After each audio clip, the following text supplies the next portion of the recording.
for stopping by. We're trying to figure out how to fill out a claim form for one of your infusible products. We've been getting denials even though we know it's covered. So, can you give us some pointers on what we're doing incorrectly?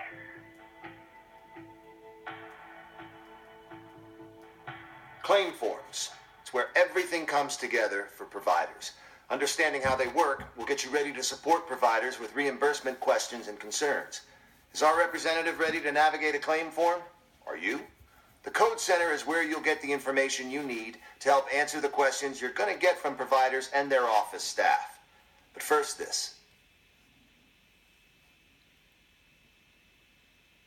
Compliance. This training is provided for your education of benefit, the product's approved indication.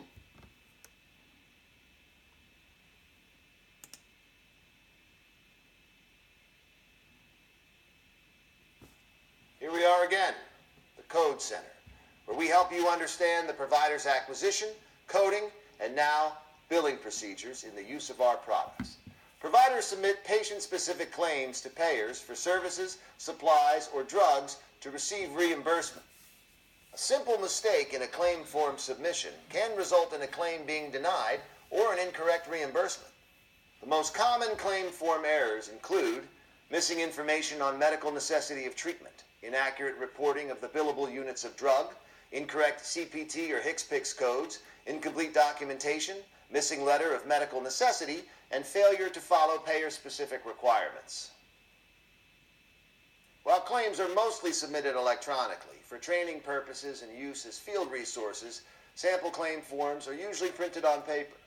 The types of claim forms fall into two categories. The CMS 1500, or Physician Office Claim Form, is the basic form used by CMS for the Medicare and Medicaid programs for providers and suppliers. UB04, 1450, or Facility-Based Claim Form, is a uniform institutional provider form used by CMS for hospitals, including hospital outpatient departments. Remember HIPAA privacy requirements. Never assist a practice in filling out a claim form for a patient. Here's an important point. Paper is out. Data entry is in, and it affects how providers fill out the forms. Providers may need to input codes into a number of different electronic forms mandated by several competing electronic medical record system providers. While there is a great deal that is standardized from system to system and consistent with the paper forms, there are variations in the way some form fields are labeled between the paper and electronic forms. And some electronic systems may require special permission for functions that may be needed for successful claims processing. After this first knowledge check, we'll take a closer look at how providers fill out these claim forms in whatever format the payer requires.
Claim forms look complicated, but they contain a simple set of information that lets payers reimburse providers for services, supplies, or drugs. Think of a claim form as asking questions. The codes are the answers. Who is the policy holder? That's the insured's ID number. Who received the service? That's the patient. Who pays first? That's the primary insurance payer. Who pays second? That's the secondary insurance payer, if there is one. What was the service or supply? The CPT or HCPCS codes answer that. What was the diagnosis or reason? The ICD-10 code covers that.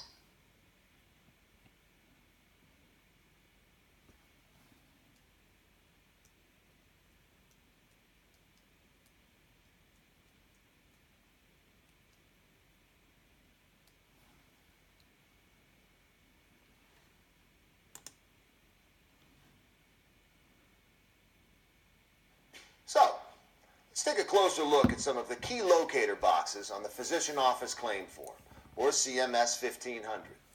Item 19, titled Additional Claim Information. The space is available to list a wide variety of medical information, including the use of newly launched biologic medicines that do not yet have a permanently assigned HCPCS code. Item 21, titled Diagnosis or Nature of Illness or Injury. They are asking for the diagnosis by using appropriate ICD-10 codes. Item 24D, titled Procedures, Services, or Supplies. The form is looking for the appropriate CPT and HCPCS codes and modifiers if one is required. Item 24E, titled Diagnosis Pointer. This refers to the diagnosis that was already entered in Box 21.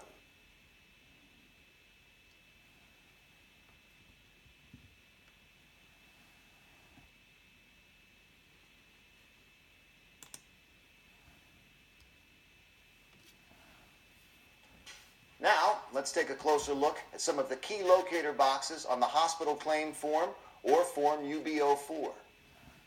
Locator box 42, titled RevCo, for Revenue Code, is the place to list the revenue codes in ascending order. Locator box 43, titled Description, is looking for a description of the procedure. For example, was the patient treated with IV therapy or other services? Locator box 44, titled CPT/HCPCS. The form is looking for the appropriate CPT and HCPCS codes and modifiers if one is required. Locator box 67, titled Diagnosis, or DX, is asking for the diagnosis by using appropriate ICD-10 codes. The form asks that providers use diagnosis codes to the highest level of specificity for the date of service and enter the diagnoses in priority order. There are other codes to enter, but this gives you a good start. There'll be more detail to absorb related to specific Janssen products in subsequent modules. You can always refer to the latest billing guide for more detail on proper form protocol.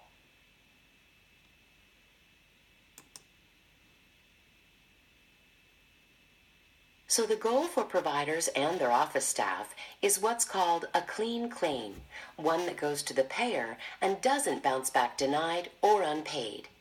Medicare is allowed 30 days to process a clean claim, but aims to pay claims within 14 days. According to the American Medical Association, commercial payers vary from a median time of 6 days to 14 days. Some states require clean claims to be paid within 30 calendar days. A checklist for providers to ensure a clean claim looks like this. Click on the form. Take a close look. Most of it is common sense, but you'd be surprised at how many claims fail to make it through the first time. So if a provider can check off on these questions, the claim should go through. And when a provider complains about claims being denied, you can use this checklist to help troubleshoot the problem. Now, let's check and see what you know. Time for another knowledge check.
So, now you know about how billing with claim forms works.